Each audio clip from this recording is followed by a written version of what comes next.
स्वागत है झारखंडी हिंदी न्यूज पर। चलिए जानते हैं झारखंड की छोटी बड़ी सभी महत्वपूर्ण खबरों को।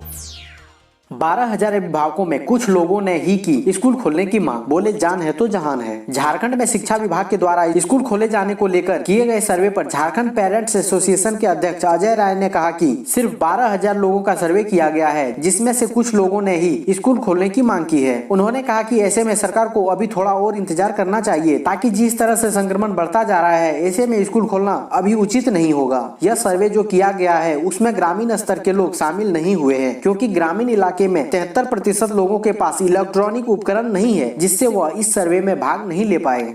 उन्होंने कहा कि ग्रामीण स्तर पर सर्वे कराने के बाद ही फैक्ट सामने आ पाएगा और उसके बाद ही उचित निर्णय लिया जा सकता है। पेरेंट्स को बाहर बैठाने तक का इंतजाम नहीं, परिजन बोले एग्जाम तो होना चाहिए था, पर कोई घर से कुर्सी तो लेकर नहीं आ सकता। राजधानी रांची में जेईई मेन एग्जाम के लिए 2 सेंटर बनाए गए हैं। पहला INO तुपुदाना और दूसरा INO टाटी सिलवे। सेंटर से करीब 50 मीटर दूर ही पेरेंट्स को रोक दिया गया और स्टूडेंट को सोशल डिस्टेंस के साथ परीक्षा केंद्र में एंट्री दी गई। एग्जाम होने से पेरेंट्स खुश है कि उनके बच्चों का 1 साल बच गया, पर परेशानी यह है कि सरकार ने पेरेंट्स का कोई ध्यान नहीं रखा। उन्हें सेंटर के पास बैठने तक की समस्या हो गई। पेरेंट्स का कहना है कि सेंटर शहर से काफी दूर है, यहाँ बैठने तक की व्यवस्था नहीं की गई है। कोई अपने घर से कुर्सी तो लेकर सेंटर पर नहीं आएगा।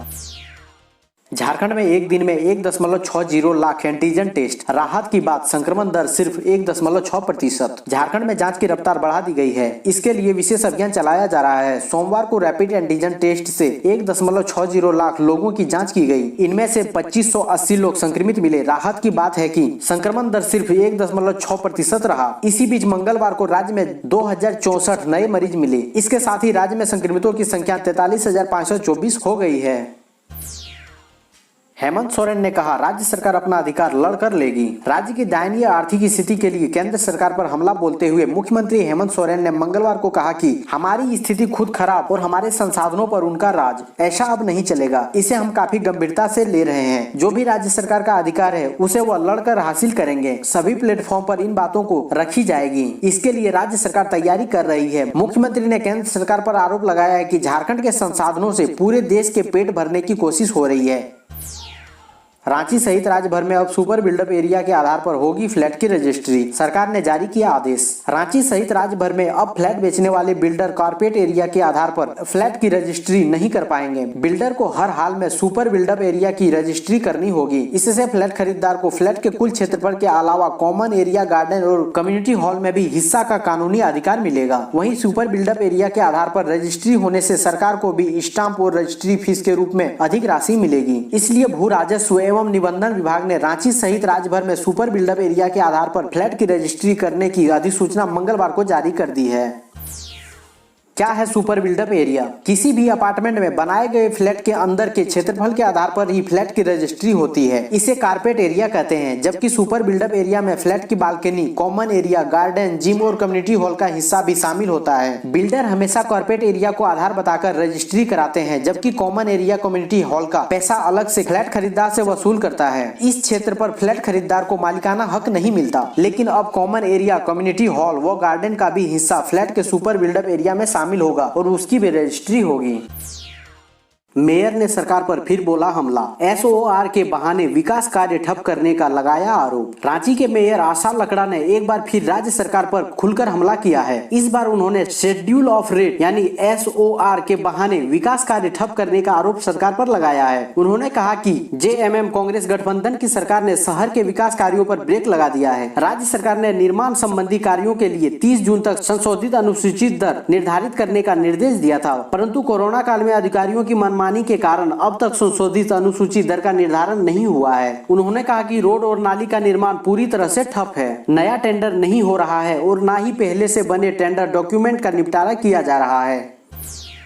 2024 तक हर घर को मिलेगा नल का पानी, मंत्री ने कहा 4,000 करोड़ की योजना पर चल रहा काम। झारखंड सरकार 2024 तक हर घर को नल का पानी देने की योजना पर काम कर रही है। इसके लिए 4,000 करोड़ रुपए की योजना बनाई गई है। इसे अमली जामा बनाने के लिए तेजी से जमीनी स्तर पर काम हो रहा है। सरकार की पूरी कोशिश समय सीमा में योजना को पूरा करने पर है। यह जानकारी झारखंड के पेयजल एवं स्वच्छता मंत्री मिथिलेश ठाकुर ने झामुमो वेबसाइट पर पोस्ट के केंद्रीय अध्यक्ष अमितेश सहाय को दी है।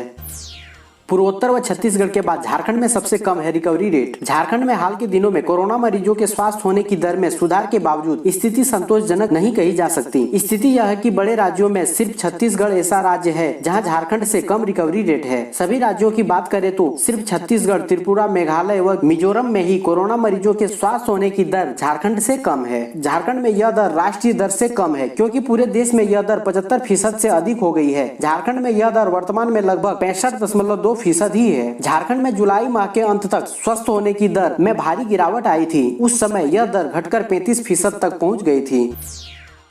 झारखंड प्रशासनिक सेवा के अधिकारियों की व्यापक पैमाने पर प्रमोशन इसी माह। झारखंड प्रशासनिक सेवा के अधिकारियों को व्यापक पैमाने पर प्रमोशन का लाभ इसी महीने मिलेगा। समयबद्ध प्रमोशन के लिए पहले से निर्धारित बैठक नहीं हो पाने के कारण कुछ देरी चल रही थी। कमेटी का पुनर्गठन कर लिया गया है। इसमें पूर्व में शामिल वरीय IAS अधिकारी राजीव अरुण एका की जगह पर प्रवीण कुमार टोप्पो को विभागीय समन्वय समिति के सदस्य के तौर पर अधिसूचित कर दिया गया है। राजीव अरुण एका फिलहाल मुख्यमंत्री के प्रधान सचिव हैं और उनके पास कार्य अधिकता भी है। सूत्रों के अनुसार कार्मिक विभाग से मुख्य सचिव के पास स्थापना समिति की बैठक निर्धारित करने के लिए प्रस्ताव भेजा गया है। मुख्य सचिव का आदेश मिलते ही स्थापना समिति की बैठक होगी जिसमें अधिकारियों की प्रमोशन पर निर्णय होगा।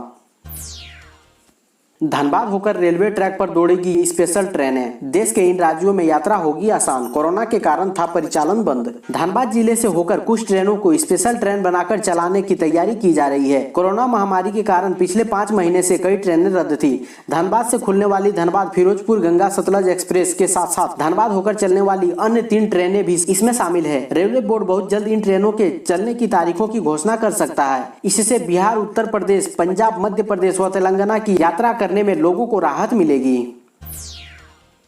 जीएसटी में राज्य के हिस्से को लेकर सियासत शुरू। उचित मुआवजे की मांग को लेकर तानातानी। झारखंड को जीएसटी का हिस्सा केंद्र से नहीं मिलने पर वित्त मंत्री रामेश्वर उरांव ने केंद्र सरकार पर निशाना साधा है। उन्होंने कहा कि जीएसटी का हिस्सा नहीं मिलने से राज्यों का केंद्र पर विश्वास कम हो जाएगा। आप जब जीएसटी बनाकर राज्य सरकारों का टैक्स का संसाधन ले रहे थे तभी आपने कहा था कि राज्य सरकारों को अगर फायदा नहीं हुआ तो मुआवजा दिया जाएगा। उन्होंने कहा कि ट्रांजैक्शन पीरियड 5 वर्षों का था, वो अभी चल ही रहा है, जून 2022 तक चलेगा। इस दौरान सरकार ये कह रही है कि फिलहाल हम आपको कर्ज नहीं दे सकते, ये सही नहीं है। पत्र मिल गया है, जवाब देंगे। राज्य सरकार इस पर सहमत नहीं होगी। उन्होंने कहा कि आज देश में जो आर्थिक मंदी आई है इसके लिए मोदी सरकार जिम्मेदार है। इससे पहले भी विश्व में आर्थिक मंदी आई थी लेकिन उस वक्त भी भारत ने अपने आप को बचा लिया था। उन्होंने कहा कि फिलहाल जो केंद्र में सरकार है वो सिर्फ बोलती है, कुछ करती नहीं है। बेरोजगारी बढ़ रही है, डिमांड नहीं है। जो कुछ भी आर्थिक मंदी के दौरान होता है वो सभी चीजें हो रही है। सर्विस सेक्टर, इंडस्ट्री सेक्टर पर सबसे ज्यादा असर पड़ा है।